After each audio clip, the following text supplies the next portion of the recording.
Lebaran kali ini masih di masa pandemi. Sudah 2 tahun COVID-19 tak kunjung pergi. Lantas, bagaimana cara kita bersilaturahmi di hari non fitri ini? Wajarnya kita berjabat tangan berkunjung ke rumah kerabat dan teman. Namun karena pandemi, kita tidak dianjurkan untuk bertatapan. Melalui media elektronik, kita dapat bersilaturahmi dengan cara yang unik. Namun, bagaimana dengan hukumnya menurut agama Islam? Berikut penjelasannya. Assalamualaikum warahmatullahi wabarakatuh. Waalaikumsalam warahmatullahi. Bersama saya Ahmad Rizky Maulana. Nah, saat ini saya sedang bersama dengan seorang dai muda yang bernama M. Zikrullah Faza atau biasa kita panggil dengan sebutan Gus Faza. Apa kabar Gus Faza? Alhamdulillah.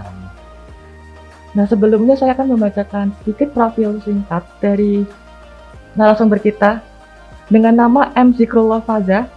Lahir di Pekalongan 6 Oktober 1995, beralamatkan di Simbang Kulon, Buaran, dengan orang tua Muslih Hudori dan Hamidah. Anak sulung dari 4 bersaudara yang sekarang sudah mempunyai istri yang bernama Muktafiyah Mahfudoh. Ini ada yang agak unik nih dari Gus Faza nih, soalnya gelarnya itu LCMIRKH. Ini gelar dari mana Gus? Dari luar negeri ya Gus ya? Iya, dari kampus yang diberikan langsung. Kalau boleh tahu dari universitas mana itu Gus?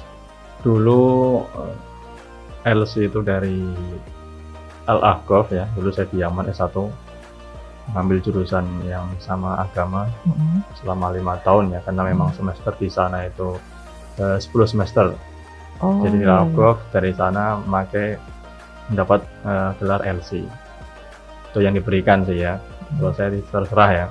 Kemudian di S2 itu yang diberikan dari fakultas saya ketika dulu di Malaysia, di International Islamic University Malaysia. Ya, Masya Allah sekali gelarnya dari universitas luar negeri semua ini. Nah, mungkin kita akan langsung ke tema aja. Temanya adalah tradisi halal bihalal dan juga bagi-bagi uang THR.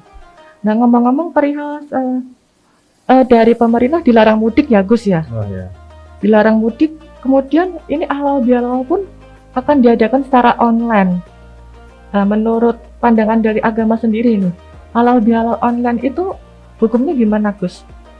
Dan apa landasan dari, apakah ada dasar-dasarnya gitu Gus? Ya, kita kan manusia ya, artinya setiap keseharian kita tidak akan pernah lepas yang namanya bersentuhan ya dengan seseorang. Nah, kita pasti akan yang namanya melakukan kesalahan ya, otomatis itu sebagai manusia umumnya. Dan pada kesempatan di bulan yang akan kita jumpai yaitu bulan Syawal atau Idul Fitri, di mana di situ hari saling memaafkan, dan berhubung kita berada di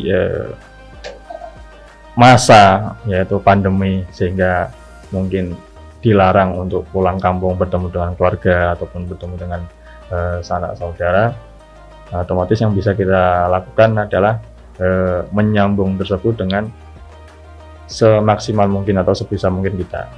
Dan karena kita berada di zaman yang kemajuan, di mana kita tidak hanya bisa menyambung dengan saling bertatap muka, tapi kita juga bisa menyambung secara virtual ya. Jadi kita tetap bisa menyambung karena memang dasar silaturahmi itu tidak harus bertatap muka ya.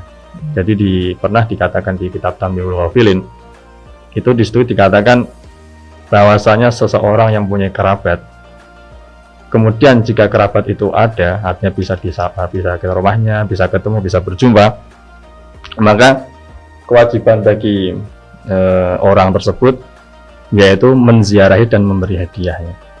Jadi kalau masih bisa berjumpa, mungkin rumahnya dekat atau mungkin bahkan satu rumah ya dengan keluarga sendiri, jadi kita menziarahi kemudian memberi hadiah. Kalau seandainya tidak, artinya tidak ada di rumah atau kita tidak bisa ketemu, maka dengan cara risalah ya. Risalah itu kan zaman dulu berarti kan mengirim surat. Jadi sampai semacam itu di kitab sebelum adanya elektronik sekarang pun ulama sudah memberikan ajaran ya ataupun petunjuk yang mana ini harus tetap tersambung ya, meskipun kita tidak bisa ketemu, dengan cara mengirimkan surat. Apalagi sekarang mungkin tidak hanya surat ya, ataupun chat ataupun SMS, tapi juga bisa bertatap muka di video call. Jadi itu mungkin lebih dari sekedar mengirim surat yang tersirat atau yang diredaksi di kitab tersebut. Ya, karena itulah yang artinya kewajiban kita, bagaimanapun yang namanya seseorang punya kesalahan pasti harus meminta maaf ya. Baik itu mereka itu meminta maaf ataupun tidak ya. Karena kan prinsip dari memberi maaf itu kan, kalau kita tahu bahasa Inggrisnya memaafkan itu apa? Forgive ya. Forgive. Ya, for itu kan untuk, give itu kan memberi. Jadi konsep memaafkan itu artinya memberi. Ya, jadi tanpa perlu didahului dengan permintaan, itu kita harus memberikan. Ya, inisiatif memberi Inisiatif dulu. sendiri. Jadi tidak perlu kita jadi kalau kita mungkin ada orang berbuat salah kepada kita nunggu orang tersebut meminta maaf. Nah, itu mungkin salah dari berangkat konsep tersebut. Oh, iya. Jadi tanpa perlu didahului dengan permintaan maaf, kita sudah maafkan. Ya, jadi kita karena tadi keterbatasan kita berjumpa dengan seorang, otomatis kita tidak perlu menunggu orang tersebut meminta maaf. Jadi kita walaupun tidak bisa ketemu, ya kita tetap maafkan segalanya teman-teman, saudara yang berbuat salah pada kita.